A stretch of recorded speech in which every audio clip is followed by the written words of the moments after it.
Last night, she abruptly resigned as the host of the show. And to say that I'm quite sad about it is an understatement. Molly is a friend.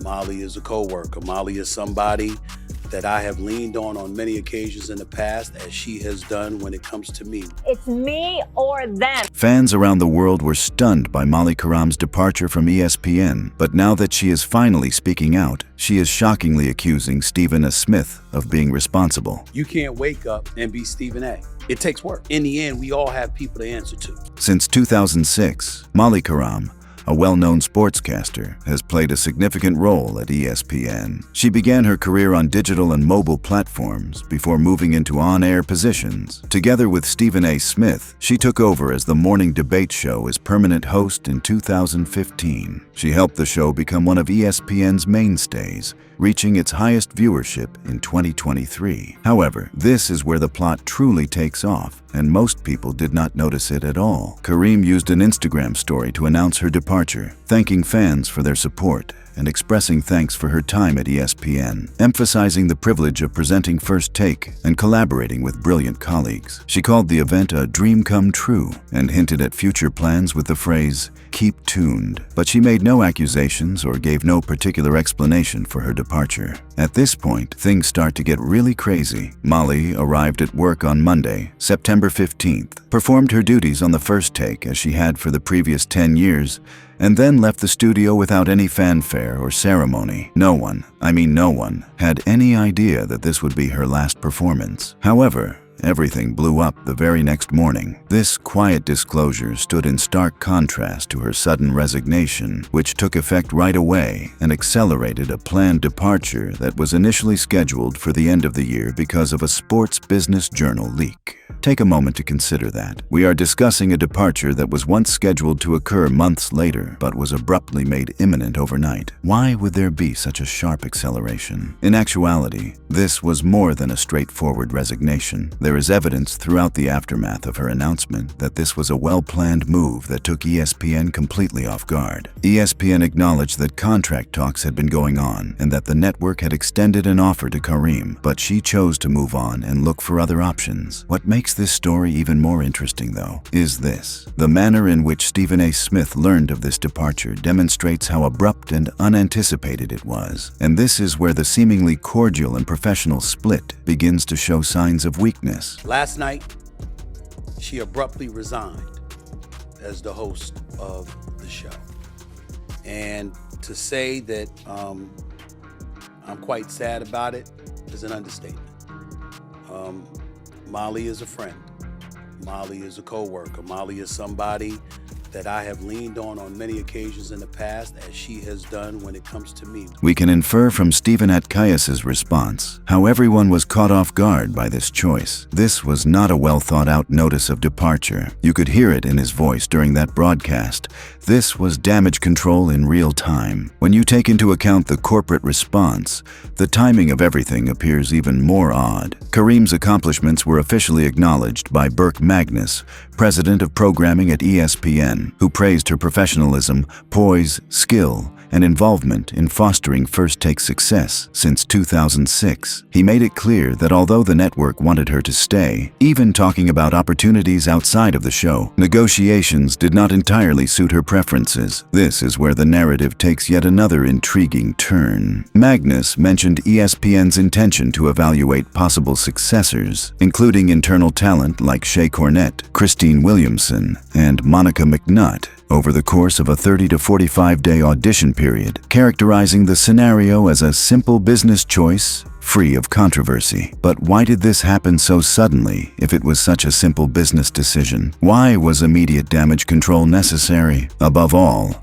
what caused Stephen A. Smith to appear so visibly shocked and moved by the departure? Understanding the intricate web of connections, power struggles, and business talks that were taking place behind the scenes at ESPN is the key to the solution. We saw more than a host departing a performance. Tensions that had been building for months if not years, eventually reached a breaking point. Speaking of breaking points, let us discuss the most significant detail of Molly's announcement of her leaving. She teased future project, thanked her followers and co-workers, and conveyed her appreciation for the chance in her Instagram story. However, there is one obvious omission that gives away a lot about the actual situation behind the scenes. She never once mentioned Stephen A. Smith by name. That may not seem like much, but in the world of television collaborations, particularly those that have lasted 10 years, it is absolutely deafening when that kind of omission occurs. He took sure to highlight his relationships and partnerships when Shannon Sharpe left without a fight. There were professional courtesies and acknowledgments as Max Kellerman left First Take, but Molly's speech was noticeably lacking in any personal appreciation for her 10-year co-host. When you take into account the public persona that Molly and Stephen A. had always maintained, this omission becomes even more noteworthy.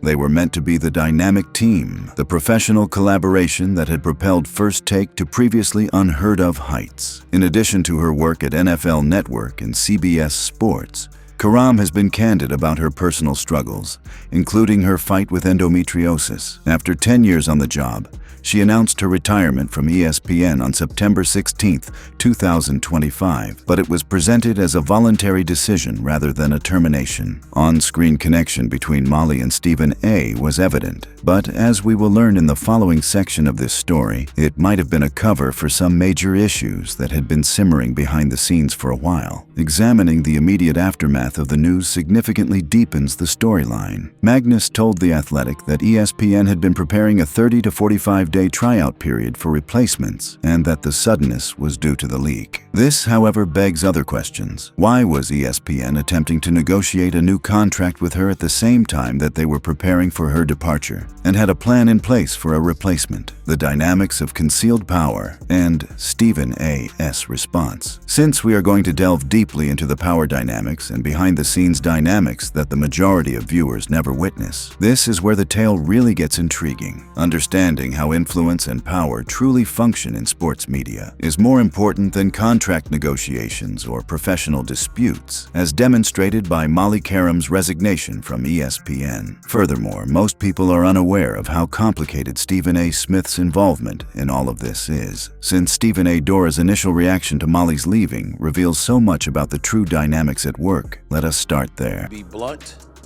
it came as a shock. I was not aware that this is something that she was contemplating doing. But in the end, she made her decision. And we have to move on as a show. I don't like it. I'm not happy about it. Because I appreciate her and what she has meant to me, what she has meant to the show, what she has meant to the network, what she's meant to the business. And I'm gonna miss her. Here's what makes this response intriguing, though. Stephen A. is being quite cautious about how much information he divulges, even as he expresses astonishment and sadness. Do I have an idea? Of course I do. Am I gonna share it with you? No.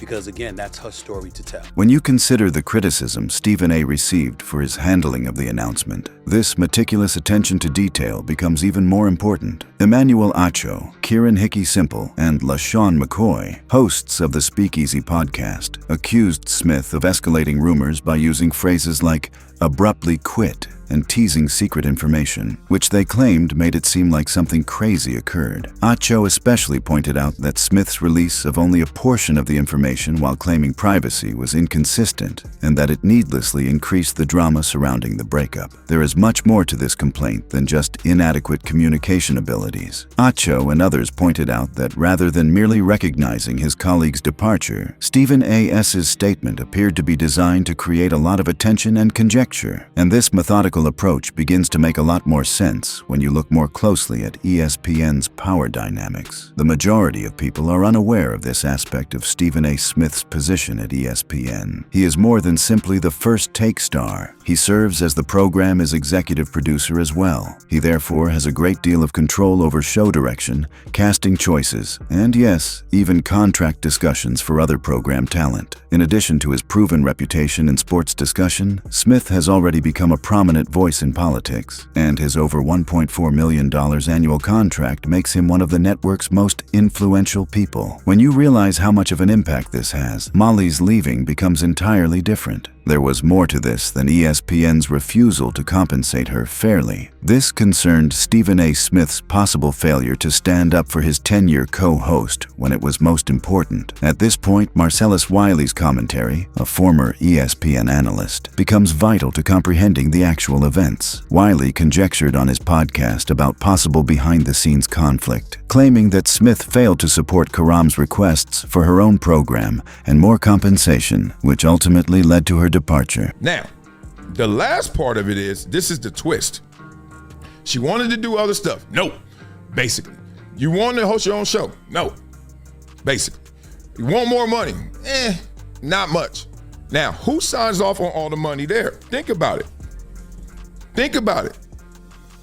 The bosses. But who are the bosses? That's Stephen A. Smith as well. This investigation highlights the huge differences in actual power and influence within the network. In addition to wages, which most people seldom think about, Stephen A. was earning $20 million a year, while Molly was earning only $500,000. This 40-to-1 ratio goes far beyond simply recognizing their individual contributions to the show's success. However, the gap in wealth is only the beginning. Understanding how Stephen A.'s influences every step of ESPN's decision-making process is even more illuminating. Wiley brought up Smith's involvement in contract discussions with other co-workers, pointing out that Smith's support can make or break agreements for other first-take contributors. Perkins had his deal, and when Perkins was up, remember?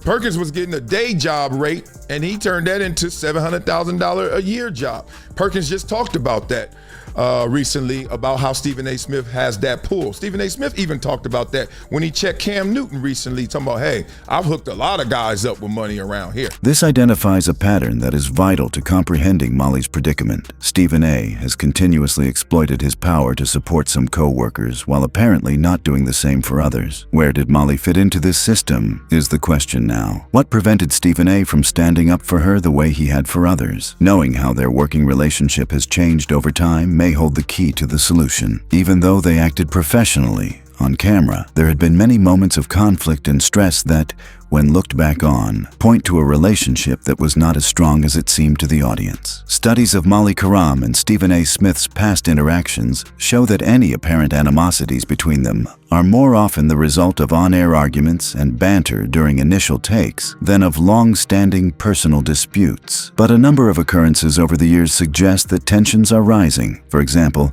in December 2024, during a program about Bill Belichick's possible coaching position at UNC, the argument became heated when Qerim questioned Smith's opinions, claiming that he disliked small markets and prioritized box office appeal. Subsequently, in January 2024, Qerim became irritated during a conversation, muttering, "What is the FE *** key?" in reaction to Smith's remarks over her transition from host to supermodel, because it appeared to convey real annoyance rather than lighthearted fun. This incident went viral. The episode in June 2025, however, when Qerim tactfully told Smith to shut down his laptop after the camera accidentally showed his screen and perhaps revealed private messages, was arguably the most telling. Despite his initial reluctance, Smith complied after Qerim explained the risk in order to avoid disgrace. Online, the exchange was depicted as Smith not paying attention. Although Qerim's advice was beneficial, Smith's reluctance revealed underlying conflict. When taken as a whole, these instances may appear to be normal workplace dynamics, but when you add up the power disparities and contract discussions over a 10-year period, you notice a pattern of a relationship that was progressively strained underneath. Wiley pointed out that she had left Smith out of her farewell message as a show of animosity, and that she purposefully left right away to draw attention to the matter by portraying it as professional problems rather than a personal one. The bond was not as robust as stated, he stressed. This leads us to what may be the most incriminating feature of the whole matter: the idea that Stephen A. Smith, who had so much power and influence at ESPN, just decided not to stand up for Molly when it counted most, and if that is the case, it calls into question professional relationships, commitment, and the frequently harsh reality of sports media politics, the repercussions and the true significance of everything. Let us now discuss what transpired between Molly Qerim and Stephen A. Smith, as well as the wider ramifications for sports journalism and the ways in which power relations are expressed in high-stakes televised settings. Because we are not merely discussing a professional disagreement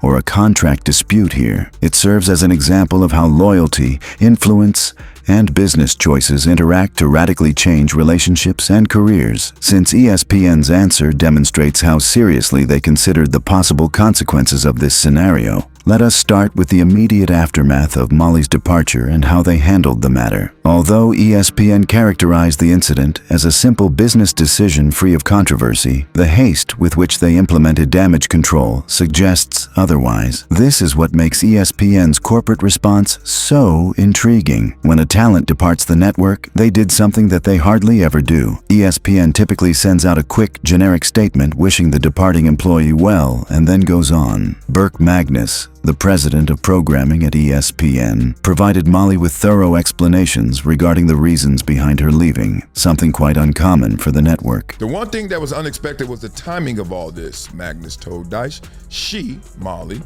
put out a statement because there was a report on it, so it kind of got out of our respective controls once that happened. This degree of corporate justification shows that ESPN was actually worried about how Molly's departure would be portrayed. They were losing more than a host. They might be dealing with a PR issue that might harm their premier morning show and cause awkward questions about how they handle talent. The analysis and conjecture of industry insiders who are aware of the true forces at work, however, has been the most illuminating part of the aftermath. Marcellus Wiley, a former ESPN star, has offered insights into the inner workings of power relations and contract negotiations at the network, and his analysis has been especially enlightening. So when that report comes out, I guess it triggers her, or more importantly, she's like, why am I sitting in a situation that I know won't get better? Think about it. You too.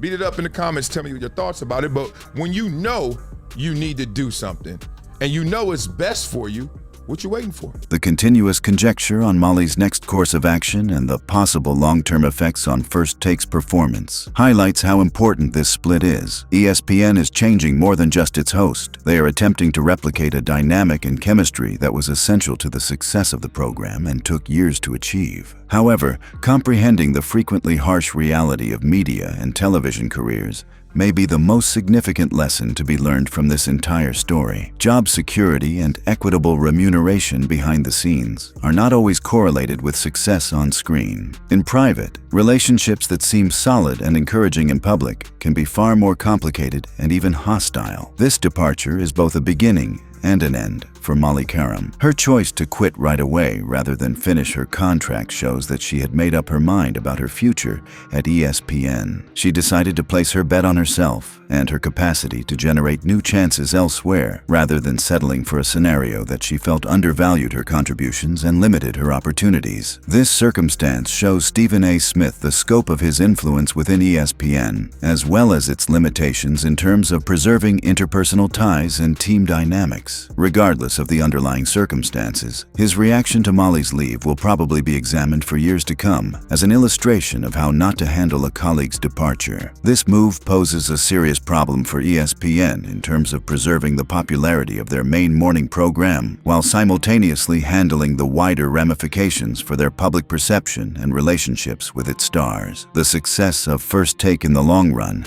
and how they handle Molly's replacement will be crucial markers of their capacity to handle well-publicized departures and changes. This narrative also serves as a reminder to the larger sports media industry of how easily partnerships can fall apart and how business choices can have a significant impact on huge media brands as well as individual careers. The story of Molly Qerim's departure is far from finished. We will find out more about the true effects of this choice on all parties as she secures her next opportunity and as First Take goes on without her. However, it is immediately evident that this tale Tale is about much more than a single host quitting a show. It provides insight into the complicated and frequently challenging reality of contemporary sports media, as well as the expenses associated with achievement on both a personal and professional level. I appreciate you watching. To view more videos like this one, click on one of the boxes that is currently playing on your screen.